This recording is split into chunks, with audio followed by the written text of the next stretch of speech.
So, I heard you guys want to talk about my junk. Nice. So, who am I?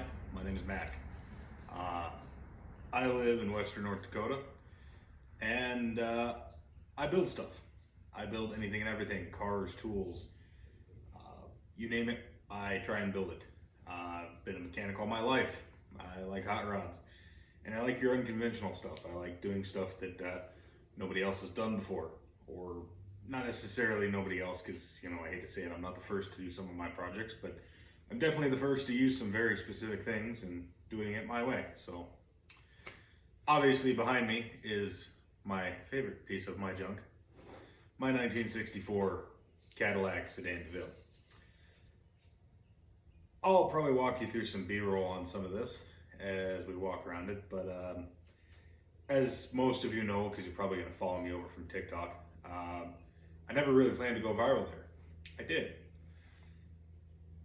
You know, it was just me kind of showing off what I was building.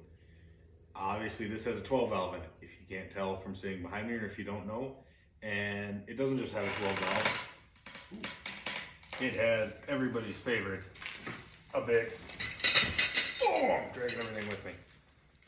Honking. Oh, get off of there. Ow, my foot. Supercharger. Now, why am I supercharging a 12 valve turbo diesel? Because I can. Because I want to. Because it's cool. Because it's different. Because I hate money. That's the big one. I really do hate money. If I could burn it legally, I would. Actually, I think, yeah, you can't burn it legally. So, anyhow, what am I doing with this car? Besides wasting money on it. 12 valve, supercharged.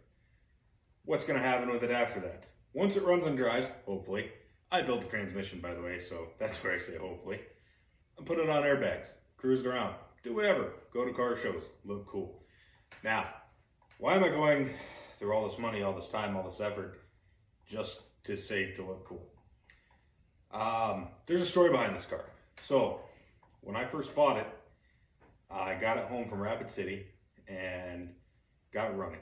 Had a 429 big block. Drove just fine. I drove it around all summer in town. Why? It's cool. Everybody likes it. It's cool to look at. It's different. It's got hot rod flames down the side. That's freaking awesome. And I distinctly remember something really neat. I went to the gas station here in town, and I went to go fill it because obviously big block 60s, you know, this thing burns, you know. It got like 6, if you were lucky, miles to the gallon. And I went to go fill up one day. And as I'm filling up, I had to walk inside to prepay for the pump, and out walks this kid and his dad. And the kid, who couldn't have been more than like 6 or 7 years old, went, "Look, Dad, you know, Daddy, that guy's driving a Hot Wheels car." And ever since then, I've strived with this car to make it more extravagant, more wild, more Hot Wheelsy than ever before. So that's why when you see pictures of this, or if you have seen it, I've got copper intake pipes, you know, I've got all these different things. I've got a supercharger that sticks vertically out the hood because I want to be different. I want to be cool. I want to be interesting with the car. That's why. That's why it's so extravagantly different. Everyone goes, do twin turbos. I don't want to do twin turbos. Twin turbos aren't cool. They haven't been cool since like 2007. Get with it. This is fucking cool. Now, where I'm going to go with the rest of this video, throughout the day or throughout the time, you will see me change clothes. Why? Because I am a mortal man and do not have the power to edit, film, and direct all of my own bullshit in one single day. I also have a lot more junk than just this. I have a 1966 Chevrolet C20. I have a 1981 International tow truck. I have a 1943 Dodge flat fender Power Wagon. I have about my 2008 Dodge Ram 3500 Mega Cab. I have a lot of different things that I work on. So I'm going to take you through the rest of these and kind of introduce you to all the junk. I'm going to show you my junk in the cool, fun, and legal way. So, let me show you my biggest piece of junk, which is my, not that, that. It's my International. It's a 1981. And it's a S1845 cabin chassis, and it's got a wrecker bed on the back. It's a Holmes 1200 Commander Pro, I believe, and it's got twin 15,000 pound winches. It's an 8-ton bed, so it's a little bit smaller than what the truck's actually rated for. Kind of one of those things, way more truck than bed. It's got a 4,000 pound wheel lift on it. I think that's a Holmes unit too, but I can't quite remember. Mainly the real reason why I bought this truck is because I wanted one. I've always wanted a wrecker, and price was right on it. I guess the biggest reason why I actually bought it is this right here. It's got a DT 466 International motor in it. If you don't know, the DT 466 is probably regarded as one of the better motors out there. They just run and run and run and run and run and run. They're notoriously tough motors. This one actually did run and drive. Currently, it is not actually running and driving. Unfortunately, it is sitting because I put a brand new injection pump on it, and I need to time it. Hardest part about it is, of course, this thing's pretty big, so getting it moved in and out of the shop when it doesn't run is kind of a bitch. Otherwise, we'll slide on over here to the other side. This is all on voiceover, by the way, because it was ridiculously windy when I recorded this. You can see the new injection pump right there. It is the older 80 through 83 rotary top model. I think DT 466A and back pumps. Not a bad pump. Just the shitty part about them is they're expensive. Otherwise, it's really kind of a bare bones truck. There's not a whole lot to it. Otherwise, it runs like a champ when it does run. Let's see, we'll slide inside here for a second. Inside the cab, really ain't a whole lot going on. 5-speed manual, 2-speed rear end. Kind of interesting thing, this thing does have AC, working AC, which is kind of strange. Usually most of the shit boxes I own don't actually have any sort of working AC. There's the 2-speed rear end, that works. 5-speed manual. Otherwise, there really isn't a whole lot to say for it. Pretty bare bones. Interior's a little rough, but nothing crazy.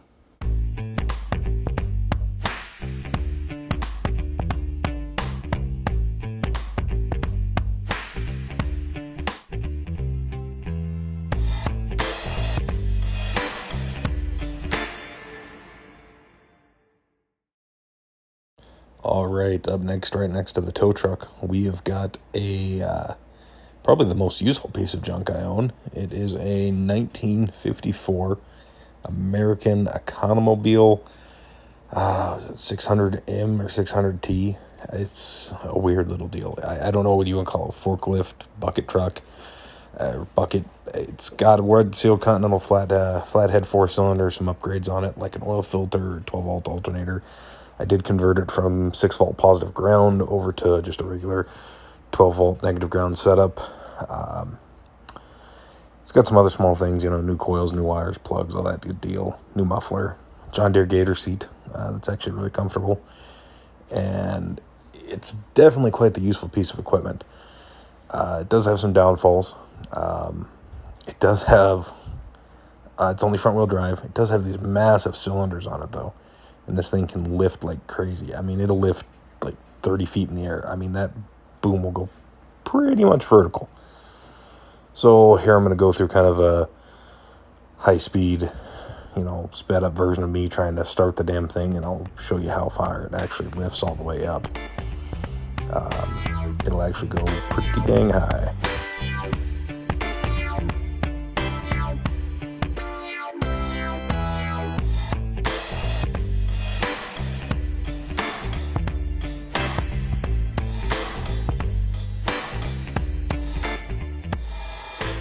So here's just a quick comparison. This is a John Deere 4010 with a little loader on it. I mean, that's about, 10, 15 feet in the air. And we'll slide on over real quick and you can actually see how high that other one lifts. It's got a lot more lift, so it's kind of a little interesting, a little bit different, a little more useful, honestly. All right, so we're going to slide over here real quick and take one more cool kind of thing this has. This actually has an automatic manual transmission, if you want to call it that. That first bit I pointed at, that is a Allison TC200 torque converter, and it backs the flywheel of a 4-speed manual transmission. Kind of interesting. It allows you so you can jam on the brakes on this thing and not kill it. It does give you 4 forward speeds and 1 reverse speed, which is honestly the most terrifying fucking thing ever. This thing shouldn't do more than 7 miles an hour, and I can promise you it will go much faster than that. Which, again, terrifying. Shouldn't do that. That's kind of the last kind of interesting little thing about this. I think that automated manual is kind of cool. Otherwise, it's definitely one of my more unique pieces I've got. Oh, the air filter. It's off of a New Holland, I think, 1199 swather. It's kind of a Donaldson unit, and it's, the old custom PVC intake. I kind of had to do this because I swapped over to a Ford 8-in carburetor, just because they're cheap, they're everywhere, they're super easy to get parts for, way more rebuildable than the Zenith that was on here. Alrighty, up next we have a 2008 Dodge Ram 3500 single rear wheel mega cab with a 6.7 Cummins. Not a whole lot special about this truck. It was a daily driver for a really, really long time, and still is kind of a daily driver. Tow pig, I use it for just about anything, everything. Not a whole lot of work done to it. Some of you guys that are smart enough or been around these things will notice right about here, I have got a set of lockout Yukon hubs on there. Why? I was tired of burning through pinion bearings, front end stuff, and I wanted the lockout hubs. I like lockout hubs. They're nice, easy, nice to have at least.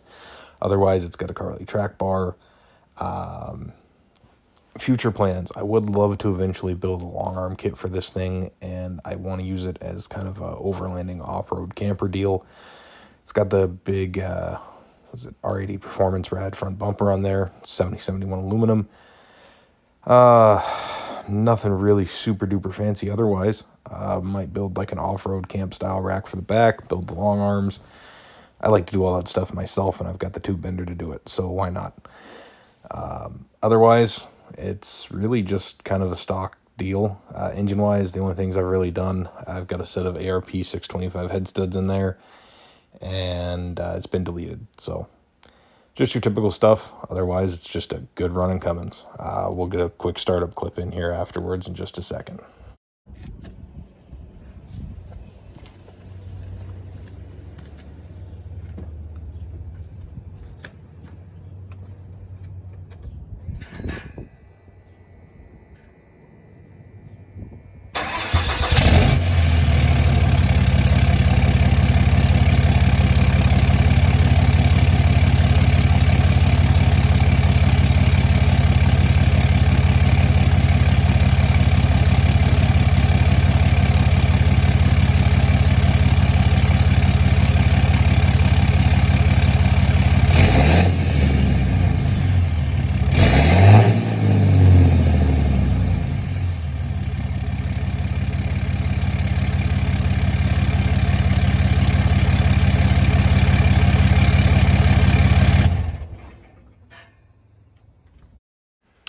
Alrighty, up next we have probably one of the cooler things I own.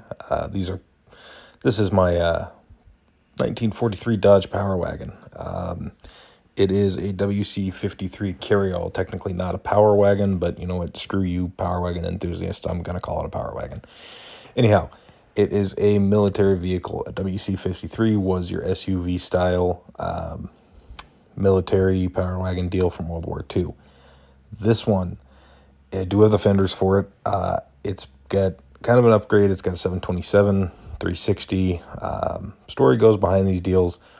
When farmers would buy them at auction, the trucks were going really expensive, so they couldn't afford them, but they could buy these pretty cheap, and they would cut them down. That's why you see this one has kind of this cut-off cab-looking deal. I got it for real cheap from a guy out of Arengard, North Dakota. It came with a 331 Hemi that I got rid of in place of a 360 and a 727. Inside-wise, not a whole lot going on.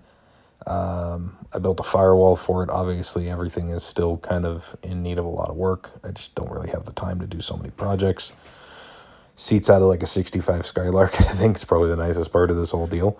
Really needs steering, suspension work, a bunch of other stuff. It's one of those projects, we'll get to it as I get to it. The engine, transmission do run and work. I pulled them out of a 71 Dodge W250 that had been rolled over. So I do know that at least. Otherwise, there really isn't a whole lot going on with it right now. It's just going to kind of stay parked in the side of my shop till I get a little bit more time. Alrighty, so this is the oldest project that I actually own. It is a 1966 Chevrolet C20 two-wheel drive. And it is, when I say my oldest, I bought this truck when I was, actually I want to say I bought it. My parents, my mom and dad bought it for me when I was 14 years old. They saw how much I loved working on cars and working with them. And so they thought it'd be fit that I should at least have something to work on. And you could arguably say that this truck is where most of it all started. It's a C20, belonged to the Boulder City Mining Company, and it was their company truck from 1966 all the way until I bought it in 2014. It had a flatbed on it. That's what they used to drive around in it. And then it had a terrible bench seat and a 283 with a 3 on the tree. Right now it's sitting pretty bare bones empty. It has had all manners of motors in it. I've had, let's see, there's a 283, there was a 322, a 350, 53 LS, 2 big blocks. It's had everything. And it is definitely by far one of my favorite trucks. My plans for it, going back old school, I have a coworker that I'm buying a 327 from. That'll be kind of its own little series I'd like to do this summer. A budget, cheap dollar store build on a 327. This motor runs that I'm getting, but it's tired. So we're going to refresh it, toss it in there with a 4-speed. That's why I've got the 4-speed transmission hump in there. And go to town with it. That's kind of the plans, at least. We'll see how it goes. But catch me here in a month, and I'll probably end up be pulling that 327 out of, and it comes out of a 1966 2-ton truck. So it'll at least be period correct. Everything's there for the most part in this truck. I did put the bucket seats in there because, you know, it was cool. But I think as far as what I want to do with it, I would like to kind of put that 327 in there, hop it up, give it a little bit of power, and make kind of, I guess, what you would call a old school moonshine runner truck. I don't know. I just want to drive this thing hard down dirt roads and party with it like anybody else does. Nothing super fancy, but it's definitely by far one of my favorite trucks. I will absolutely not. I refuse to sell this. Everything else has a price tag. This one probably doesn't.